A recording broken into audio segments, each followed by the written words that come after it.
Okay, my YouTube people, this is my 1946 Knucklehead transmission. And why is it up here? I pulled the motor like a year ago. I have a video on my channel where you can see me pulling the motor, and here it is a year later. I have the motor finished and decided it's a good idea that I should probably open up the transmission and check it out completely. That way I know when it goes back together, everything's good. This is the video on that. We'll look in, we'll see if anything was wrong with it. It shifted fine, everything was fine about it, but I'm here and it'd be like washing one side of your hands. Anyway, please don't forget to like and subscribe. I appreciate that. And if you have any questions, please leave them in the comments. So like I said, there wasn't any issue with this transmission, and I just want to show you what it looks like when it shifts. So right here is neutral. I can turn the input shaft without the output shaft turning, or the sprocket. So this is first. Just go down here. And that's first gear, and then that's neutral again. That's second, third, and fourth. So this thing shifts like butter. Third, second, neutral, and first. So it shifts fine, and this is a tank shift bike. Back to neutral. Now I'm going to pop this upper cover off, and you can see I already loosened the screws. So now I have all the screws out of the top cover, and I just give it a tap with a rubber mallet.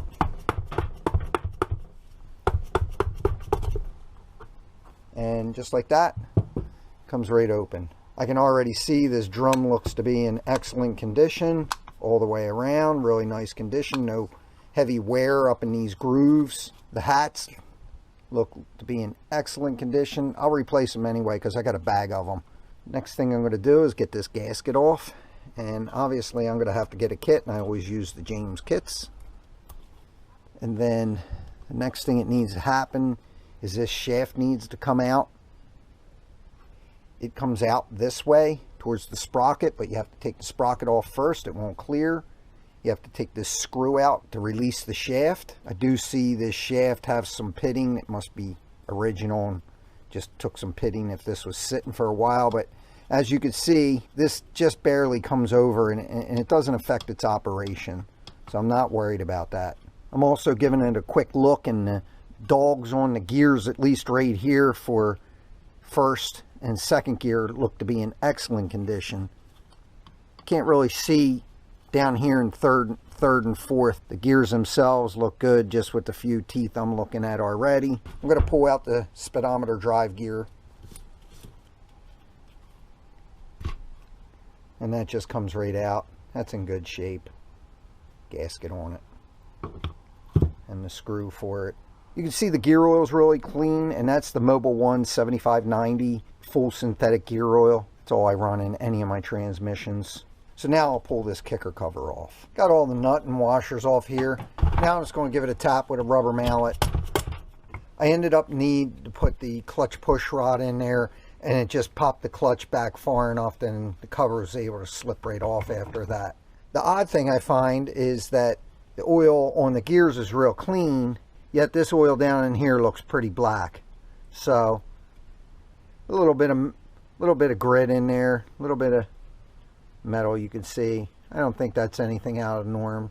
It has 20 to 30,000 miles on it. And with these older transmissions and the tank shift, you can grind the gear a little bit here and there. It's not a ton sitting right there. But that's the whole reason I'm going in here. I'm just going to make sure to clean all that out. Other than that, these gears look pretty new. I wasn't having any kicker issues. Next thing I'm going to do is pull the sprocket off. Clutch nut's left-handed. I'll take the key out of the keyway. Best way I found to take keys out is some kind of cutters, where you just kind of get on it like this. It bites in and then pulls it out. And I'm not barely putting any pressure on it there. You can see I ain't even put any marks in it. That mark's from the keyway. If you've seen any of my videos, you already saw this tool, something I had made. It's an 1 7/8" socket, which is what this nut is. And then with the socket, you have to face the front of them down. And the reason that is they're tapered right here, so they slip on the nuts real easy. But this nut's so thin, you have to take that taper off, and they machine it down. Then I just got a piece of 1 1/4" Schedule 80 pipe, and then this socket's 1 1/4" 1/2-inch drive. Had it all welded together. Then it just slips right on here like this. I'll put it in 2 gears at once and then hit it with the impact. Also, this is left-handed. Before you can knock this nut off, you have to take the metal locking tab and bend it flat. Okay, I got it locked in 2 gears at once. Let's take it. And there it is off. I'm sure that had some red Loctite on it, probably. Then I take the locking tab and then the oil deflector. Sprocket doesn't really want to come, so let's give it a little tap.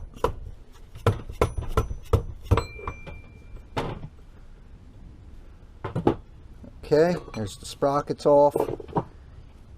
Got to remember to take the locking tab out of here, and it looks like it's already missing. I guess whoever put this together never put the locking tab, so it holds it to the inner race. Not sure who did that. Anyway, I'll make sure to get one in there when I put it back together. Okay, as you can see, this sprocket's a 23 tooth sprocket. Might step up to a 24. This one seemed to like to cruise down the highway at 63 miles an hour. I'd like to get just a little bit faster if I'm out on the highway. Plus, it has plenty of bottom end, so it's not really going to affect it much to go from the 23 to the 24 on the bottom end. Next, I'm going to take this shaft out, and that's already loose. I would have liked to seen that be a little tighter. And then you can see this looks like an Allen set screw, but it has this funky pin out the end that locks this shaft in. And when it comes out right here. Next thing I'm going to do is I'm going to take this gasket off, and then there's an area here where you can put a punch in and drive that shaft out.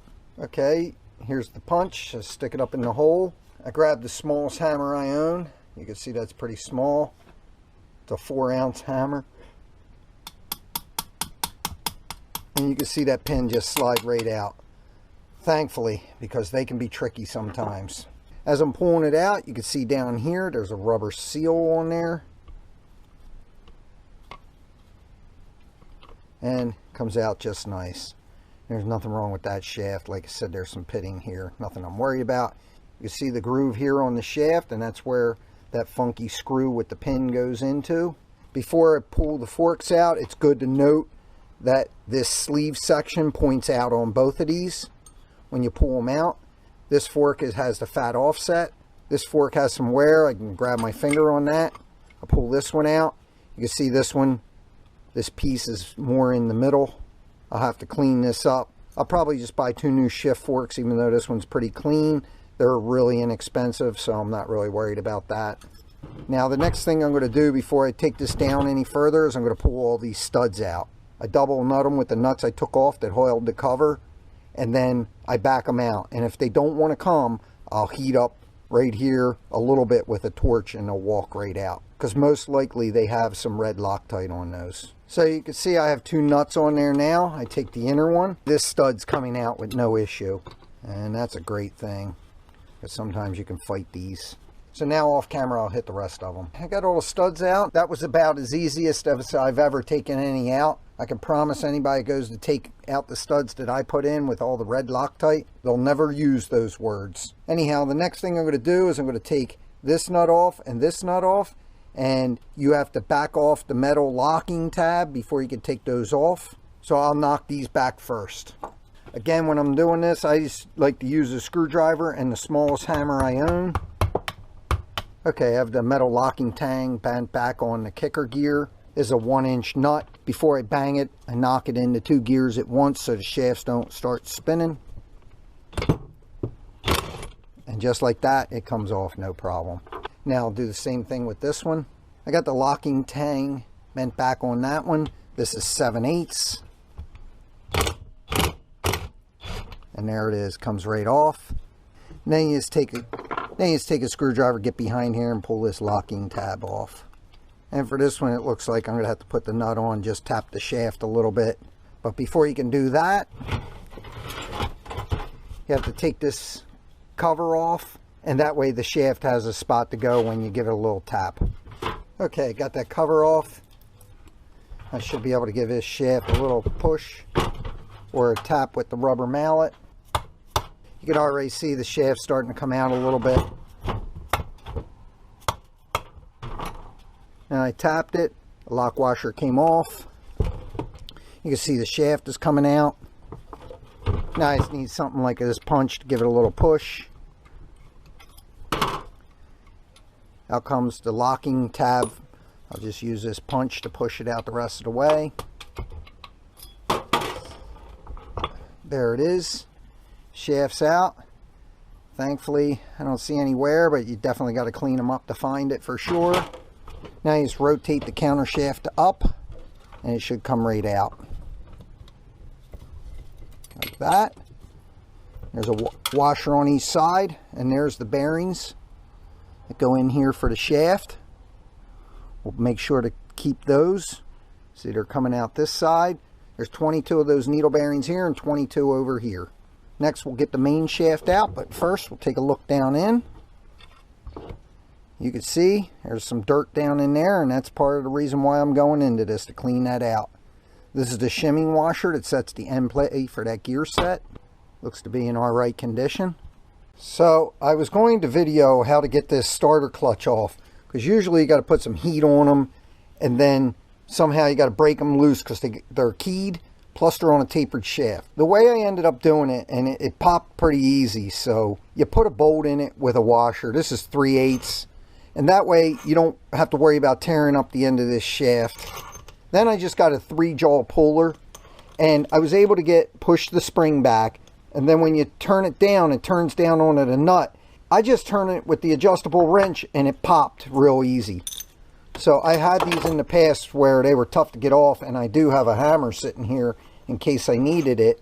Now this one's showing some wear, pretty good wear at that. I mean, it's kind of, I don't know if the camera picks up on that or not, but it's kind of rolled over the edges on this. I'm guessing this isn't original, and the newer ones just aren't as good as the old original ones were. It's even showing some wear in here, so I'm going to have to get one of those, and I think I might already have that. Now I'm going to take this key out. As you saw earlier in this video, I find using a pair of cutters the best way to get a key off. And there that is off. And then this just slides right off, normally. The metal's a little high right there, so I'm going to have to get a file and take a little bit off there, just a little swipe with the file. Now to get that off, I always like to use fine files.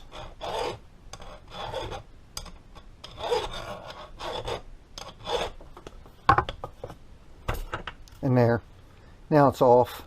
And now the spring, it looks to be in great shape. I think I have another one anyway. Now you have to bend the locking tab back and then take this nut off. I already loosened the screws for this plate, so I'll take that off right now.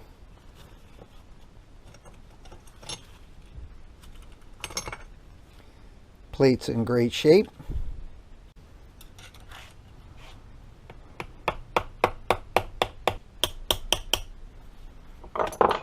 Now I'll get a socket to take that off with. First I'm going to try giving it a whack with the impact and just see if it'll break on its own. And it did. Now I red Loctite these like crazy, so it's not going to be doing that when I'm done with it, but there you go. The shaft comes out this way towards the kicker. It takes the bearing and that bearing outside holder all out together. But before you can do that, there's a snap ring down in here that has to come out in order to release third gear, so you can see third gear won't move any further. You have to take that snap ring off and then push the shaft out as it's all happening as one piece. Not sure if you can see that snap ring, but it is right down there. You just get a screwdriver under it and it'll come right out. I got a screwdriver and I bent the end of it 90 degrees. And you just kind of take it under and then you twist it and it comes up. And then I get a second screwdriver and back the snap ring away. There's no way I'm going to be able to capture this on camera because it's kind of dark down in there. And the camera's not going to see it. And I'm just going to have to do it. And I need two hands and I can't hold a flashlight and do it too.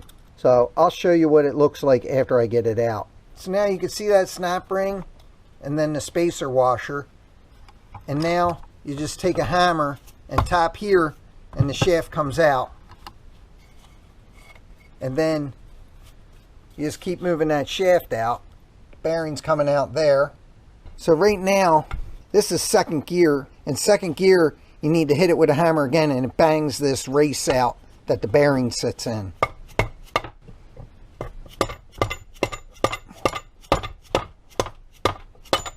And there it is. Shaft comes out. Now, one thing I want to point out is you can see where all the loose needle bearings are going to come out. There's 44 of those needle bearings on fourth gear or main drive gear. And then you just kind of take this out.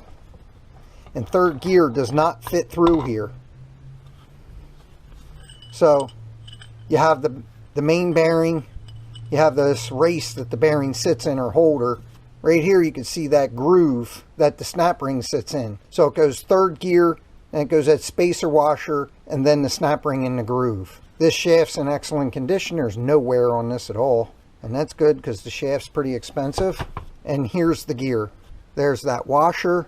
Here's the gear, and then here's that snap ring, and it goes in like that. This gear is the later model 4-speed gear because it has this big shoulder on it. The earlier ones didn't have this shoulder, and then second gear wasn't as recessed here for this to sit down into. I have another detailed pan head video. You can see the difference. I show you the difference on these. This one's more stable because it has a much bigger collar here. This is in excellent shape here where the gear rides, so this shaft's in perfect condition. And then I'm just going to kind of set everything on here so I don't lose it. Here's the shifter clutch. You can see here it says high. That's the side that goes towards fourth gear or high gear. This is in great shape, so makes sense. Like I said, this transmission wasn't giving me any issues.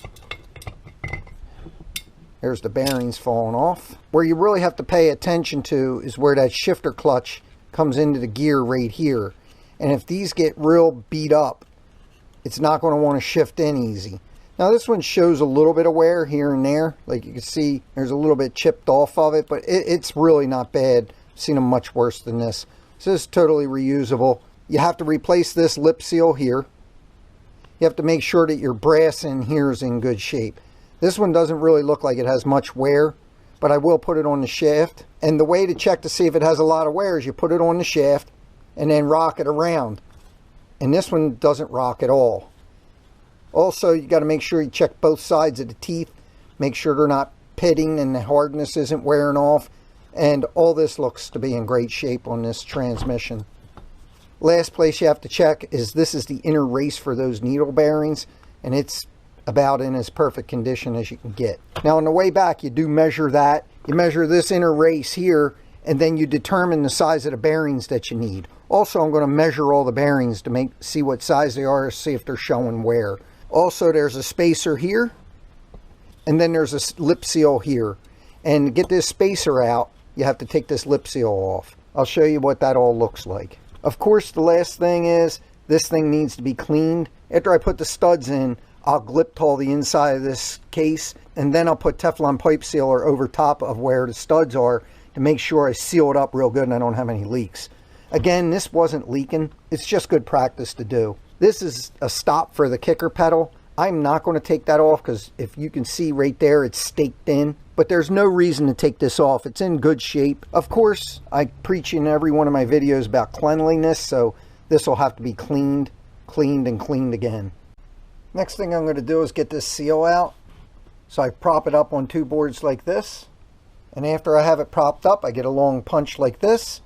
Now I want to be careful not to damage the outer race. Now I'm just going to give it a few taps.